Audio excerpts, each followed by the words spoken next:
Olá pessoal, para vocês que não me conhecem, o meu nome é Leandro, eu sou pastor na igreja presbiteriana Chácara Primavera, na cidade de Campinas, em São Paulo.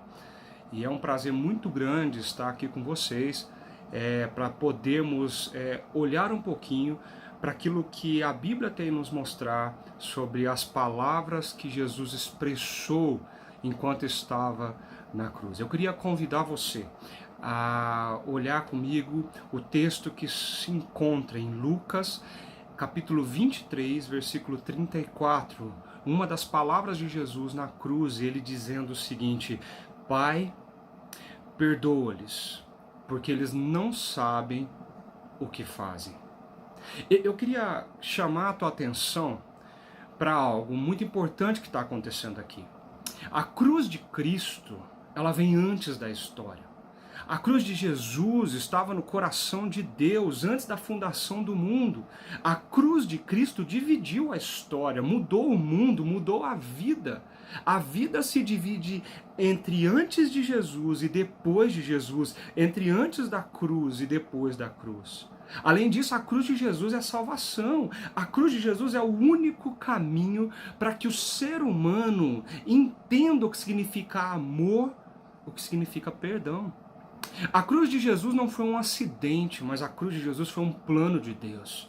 Cristo veio ao mundo com uma agenda muito definida: voluntariamente amar, voluntariamente perdoar, voluntariamente sofrer os danos do pecado, os danos do salário que o pecado trouxe, a morte para as nossas vidas, nos salvar da condenação eterna, escolhida por cada um de nós quando nós optamos nos desconectar de Deus ali no Éden, ao optar por andar pelas nossas próprias regras, nossas próprias pernas. Por isso a cruz não foi um acidente, mas a cruz foi um plano de amor, um plano de perdão. A cruz de Jesus é o maior drama da história, o palco da justiça de Deus e o cenário perfeito para a expressão do amor de Deus, o perdão de Deus.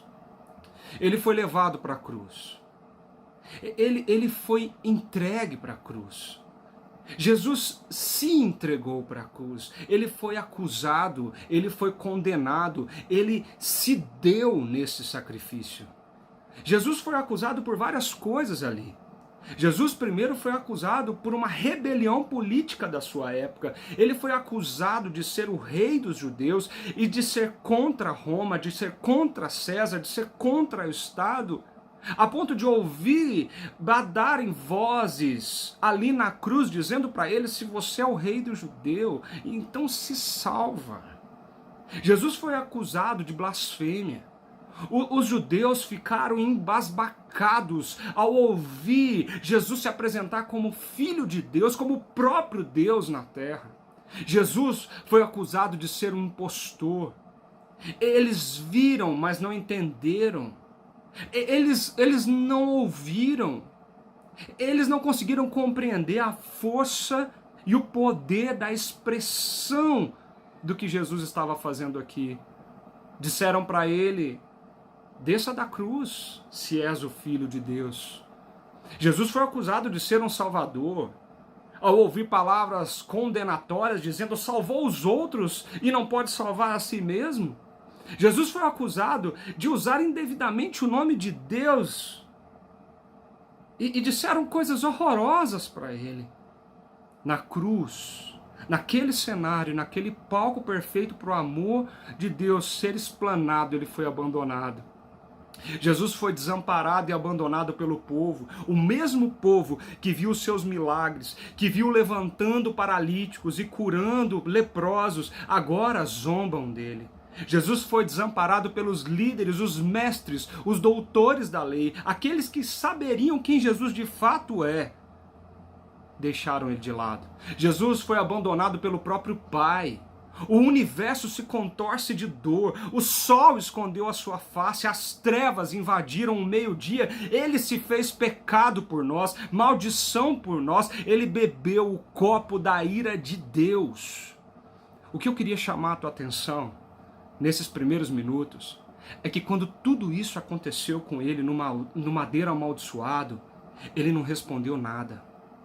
Ele não se defendeu. Ele ficou calado, olhando os seus acusadores e todos aqueles que o haviam abandonado. E com muito esforço, todo deformado pelo castigo que nos traz a paz, quando ele resolveu abrir a sua boca para dizer algo, ele disse: Pai, perdoa-lhes, porque eles não sabem o que estão fazendo. Ele intercedeu, ele orou, ele clamou pela misericórdia de Deus sobre a vida dos seus e dos seus piores inimigos.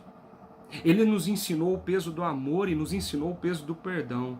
O perdão que não é obtido por mérito, não depende de quem eu sou, muito menos do que eu faço. O perdão que atinge o meu coração e deve atingir o coração de todos aqueles que estão ao meu redor.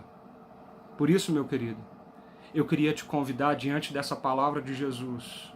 Todas as vezes que você estiver diante da realidade do pecado que existe em você, lembre-se, Deus tem perdão por você. Quando você estiver diante da realidade do pecado do outro atingindo você, lembre-se, você pode perdoar a qualquer um igual a você, como Deus o perdoou. Quando você entender de fato o que ele fez naquela cruz, você conseguirá dizer com a tua alma, Pai, perdoa-lhes. Pai, perdoa-me. Que Deus abençoe muito a sua vida.